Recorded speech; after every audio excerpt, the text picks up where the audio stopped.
Salut à tous, aujourd'hui nous avons décidé de vous parler d'un basketteur à part, Troy Jackson. Bon, le nom de famille Jackson vous dit peut-être quelque chose, quoique finalement c'est aussi répandu aux États-Unis que peut l'être Dupont en France. Cependant, si on vous parle de Mark Jackson, 17 ans de carrière en NBA, rookie de l'année en 88, All-Star en 89 et meilleur passeur de la ligue en 97, ça vous cause déjà peut-être un peu plus. Puis si on ajoute que l'ancien meneur a été coach en NBA, notamment chez les Warriors avec Stephen Curry, avant de devenir consultant à la télé nationale, ça y est, nous sommes persuadés que vous le resituez. Eh bien ce qu'il faut savoir, c'est que Troy Jackson, c'est son petit frère, de 8 ans son cadet. Mais pourquoi donc allons-nous parler du petit frère de Mark Jackson aujourd'hui? Eh bien parce que tout simplement à son échelle, il est devenu une vraie légende, plutôt connu sous le nom d'Escalade. Est-ce que déjà ça vous parle plus? Si vous êtes fan des End One Mixtape des années 2000, c'est forcément le cas. Tant le meneur de 2m08 pour 205 kg, ouais, 205 kg, voire plus à certains moments de sa vie, a marqué son époque et a inscrit son nom dans la légende des playgrounds new-yorkais. Toute sa vie, ce personnage, rien que par son physique, a été à part, une espèce d'ovni qui associait un physique quasi jamais vu dans le basket, mais aussi des skills incroyables, avec des qualités de dribble et de passe qui n'avaient rien à envier à celles de son frangin, qui on le rappelle est tout simplement l'un des meilleurs passeurs de l'histoire en NBA. Si vous en doutez, allez juste regarder le classement de ceux qui en carrière ont délivré le plus de caviar dans l'histoire de la Grande Ligue. Mark Jackson apparaît fièrement à la place numéro 5, ça classe un homme non quand même. Mais revenons à Troy, ou plutôt Escalade, et à son parcours si atypique. Parce que ouais, ce qu'il faut retenir concernant Troy, c'est que jamais il ne s'est vanté d'être le frère de Mark. Le lien de parenté était plutôt méconnu d'ailleurs, et c'était voulu. Comme l'explique Grayson Boucher, alias le professeur, légende des playgrounds, mais aussi ami très proche d'Escalade, ce dernier a toujours voulu créer sa propre voix, indépendante de celle de son frère.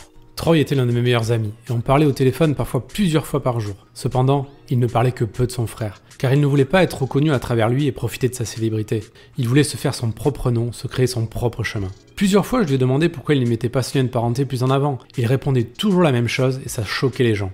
Il voulait seulement construire sa propre route sans qu'elle n'ait rien à voir avec son frère. Et ce parcours, c'est ça qui va être intéressant à voir aujourd'hui. Il l'a suivi, il l'a construit, en surmontant un à un les obstacles dressés sur son chemin, souvent dus à son surpoids. En 2005, alors que Mark Jackson avait pris sa retraite de joueur depuis un an, c'est bien Troy qui faisait la couverture de Sports Illustrated. En définitive, en croyant en lui, Escalade a fini par dépasser la renommée de Mark, à tel point que parfois, quand les deux frangins se baladaient ensemble et que les kids s'arrêtaient, c'était avec Troy qu'ils voulaient prendre une photo, pas avec Mark. C'est fou, non? Alors pour en arriver là, quel parcours a suivi celui qui avec son physique de mammouth s'était fait une spécialité de crosser ses adversaires avant de leur dunker sur la tronche avec une violence inouïe? Eh bien déjà, ce que nous retiendrons, c'est que Troy Jackson est né en janvier 1973 dans le Queens, à New York, en étant le plus jeune d'une fratrie de 5. Le petit garçon, 8 ans plus jeune que Mark, a apparemment mis du temps à mûrir et à s'épanouir, caché un peu dans l'ombre de son frangin qui, selon lui, avait tout, le talent, la fame, la bogossitude, absolument tout. Pourtant, Mark, en grand frère attentionné, essayait de lui faire partager au maximum son aventure de joueur professionnel,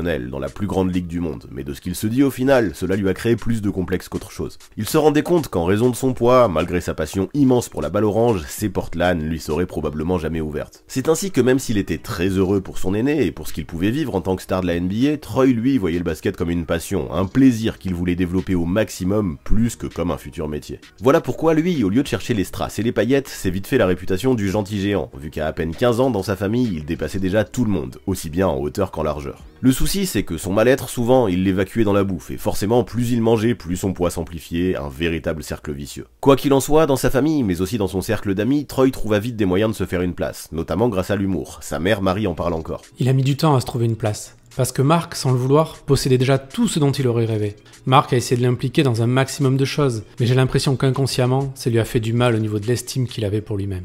Mais peu à peu, il a trouvé sa voie. Il a mûri et il est devenu mon gentil géant qui s'est finalement intégré partout où il allait grâce à sa personnalité. Il ne pouvait pas passer plus de 5 minutes dans une pièce sans faire rire l'intégralité de l'assemblée. Et le truc, c'est que mine de rien, il n'était pas non plus que le gentil clown de service, car le gamin savait manier la balle orange. À l'âge de 10 ans, il a commencé à jouer dans un collège de Brooklyn, et même si son talent balle en main laissait tout le monde bouche bée, il eut du mal quand même à faire sa place. Bien sûr, déjà en surpoids, il manquait d'endurance, et surtout, il ne prenait pas vraiment cette passion au sérieux. Il ne s'entraînait que peu, jouait essentiellement sur son talent, et était sûrement distrait par le rythme de vie incroyable que son grand frère partageait avec lui. Pourquoi se tuer à la tâche dans le basket? L'argent, les soirées, les voitures de luxe, il y avait déjà accès. Comme le disait encore sa mère, Mark, lui, dès ses 8 ans, savait qu'un jour, il voulait devenir pro. Il bossait dur pour ça, et s'imposait une discipline de fer. Troy, lui, avait le talent, c'est certain, mais pas l'éthique de travail, pas l'hygiène de vie, alors que pourtant, pour pas mal d'observateurs, s'il avait pris un peu le basket au sérieux et avait soigné son alimentation, il aurait pu jouer partout où il l'aurait voulu, et se serait probablement construit une grosse carrière en NBA. Pourtant, à un moment, il a tenté de faire l'effort quand même, ça s'est vu à la fac par exemple, quand Troy a reçu une offre de la très célèbre université de Louisville, qui était prête à lui offrir une bourse. Là-bas, bien sûr, on lui a donné des conditions pour recevoir sa pension. À son arrivée, Troy pesait pas loin de 235 kilos, on lui a demandé de perdre du poids, il a fait l'effort, jusqu'à descendre à 170, un régime drastique quand même. Mais malgré ça, on ne lui a donné que des miettes en termes de temps de jeu, et jamais, malgré ses qualités incroyables, il n'a eu l'occasion de scorer plus de 3 points par match sur une saison. Dans ces conditions, on comprend vite pourquoi, après 2 ans à la fac, il a laissé tomber. Lui se retrouvait de moins en moins bien dans ce monde qui ne lui convenait pas, et toutes ses privations le pesaient. Peu à peu, il perdait sa joie de vivre, et très vite, il a fermé les portes à cet avenir dont tout le monde rêvait pour lui, mais qui ne lui convenait pas. Néanmoins, dans sa famille, on l'encourageait à poursuivre, on félicitait ses efforts, et on soulignait à quel point, à la fac, il était apprécié par tout le monde. Sa mère lui disait qu'il fallait qu'il insiste, car avec son physique, jamais de la vie il ne pourrait faire un boulot classique, comme réceptionniste par exemple, il ferait peur à tout le monde. Mais non, rien à faire, ce mode de vie, ces sacrifices, il n'en voulait pas. À cette époque, il se sentait malheureux, et lui, comme on l'a dit, il voulait créer sa propre voie, briller dans un monde où il s'épanouirait, sans contrainte. C'est ainsi que naturellement, il prit la direction du streetball, et ça tombe bien, près de chez lui, non seulement il y avait le Rucker Park, le playground probablement le plus réputé au monde, mais en plus de ça, le basket de rue était en plein essor. Là, ce fut le début de la fame, une grosse fame, une fame qui dépassa probablement tout ce qu'il aurait pu lui-même prévoir. Vous imaginez que forcément, voir un mec associer un physique de mammouth et un handle à la Kyrie Irving sur les terrains, ça n'est pas passé inaperçu. Et vous voulez savoir quoi? Il a tapé à tel point dans l'œil des observateurs que très rapidement, il fut amené à être payé pour jouer pour les Harlem Globetrotters. Pas mal, non? Ouais, clairement. Sauf que Troy, lui, préférait largement le playground. Avec l'envolée de End-One, qui compilait des mixtapes de streetballers et montait fortement en puissance, cette voie c'était sa chance. La marque, d'abord réputée pour faire des paires de pompes qualitatives et pas chères, s'est vite fait une place dans la rue, et croyez-nous, elle a surfé sur cette vague en termes de hype.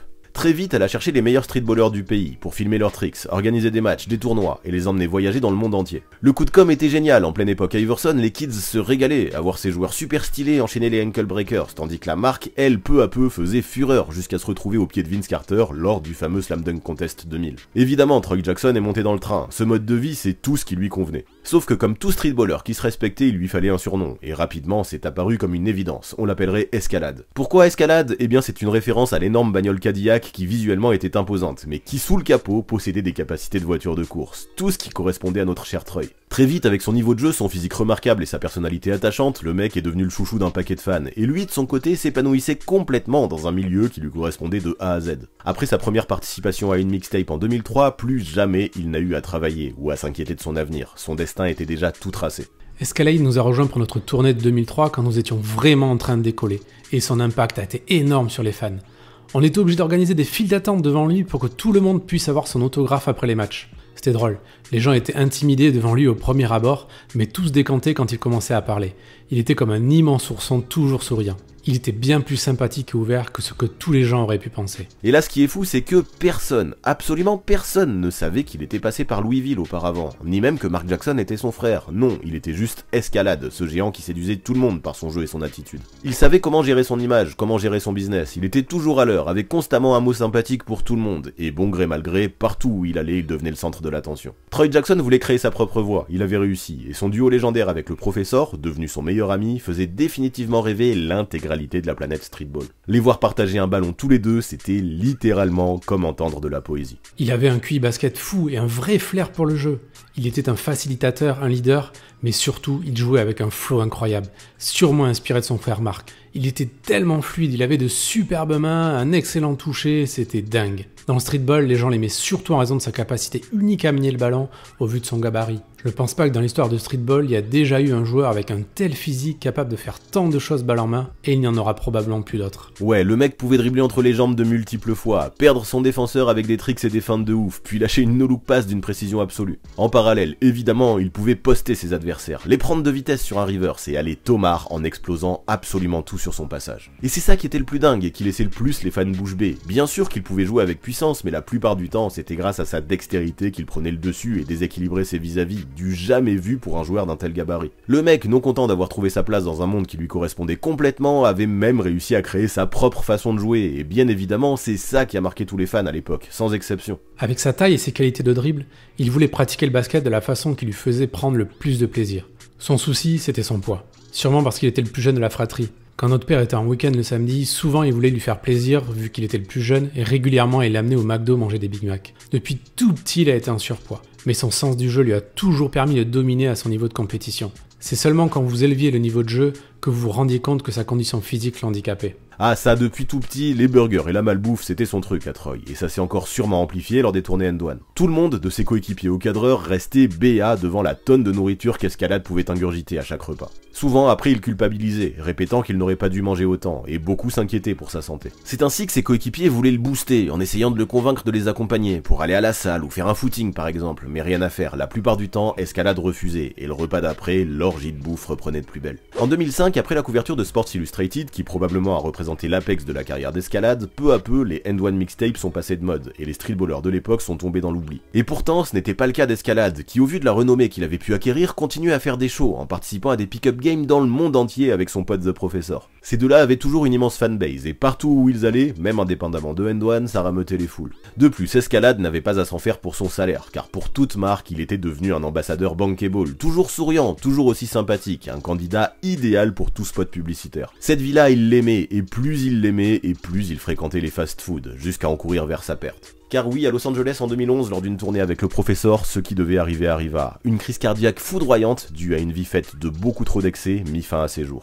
Derrière lui, il laissait un nombre incroyable de fans, mais aussi d'amis qu'il avait pu rencontrer au fil de ses voyages dans une tristesse absolue.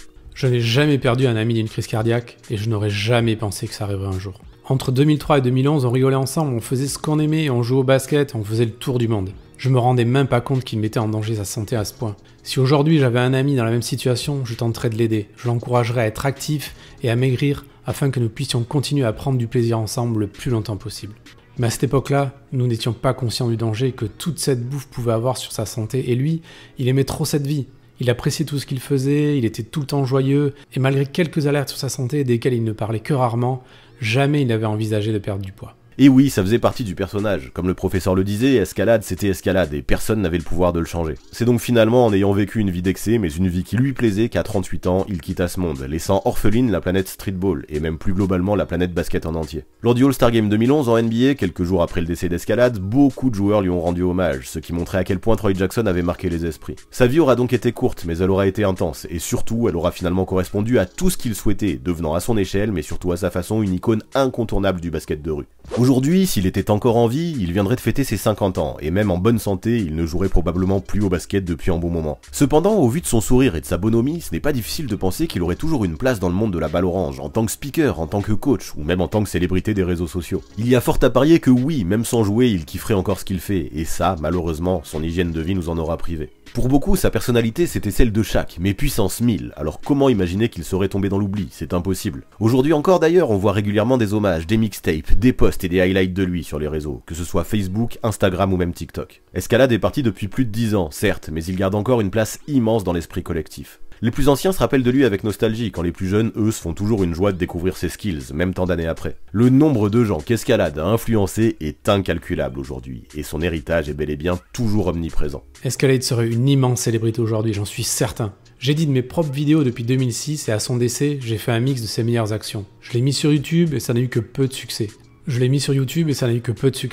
Sûrement car avec la fin de l'aventure N1, ce n'était plus le bon moment pour le streetball. Mais plus tard, mon frère, qui aussi bosse dans la vidéo, a fait ses propres mix et là, c'est devenu quelque chose d'incroyable. C'est devenu viral. Certaines personnes qui ne le connaissaient pas encore sont devenues folles. C'était quelque chose de complètement nouveau pour eux de voir un joueur avec son physique faire de telles choses. S'il était encore vivant aujourd'hui, il serait une célébrité sur YouTube et Instagram, et pour beaucoup de gens, ça aurait été cool d'apprendre de lui et du parcours qu'il s'est construit malgré son poids. Aujourd'hui donc, il ne nous reste plus d'Escalade qu'un souvenir ému, de la nostalgie et des tonnes de mixtapes. Ceci dit, même si évidemment on aurait préféré qu'il fasse davantage attention à son poids, peut-on lui en vouloir? Non. Malgré son physique, qui à la base ne lui donnait aucune chance de réussir dans le basket, il a finalement percé et vécu la vie dont il aurait toujours rêvé. Et pour ça, respect, Monsieur Troy Jackson. Avant de partir, abonnez-vous à la chaîne de Basket Info, mais aussi à celle du 6ème homme pour avoir 2 visions complémentaires de la NBA. Les dernières vidéos mises en ligne apparaissent sous vos yeux.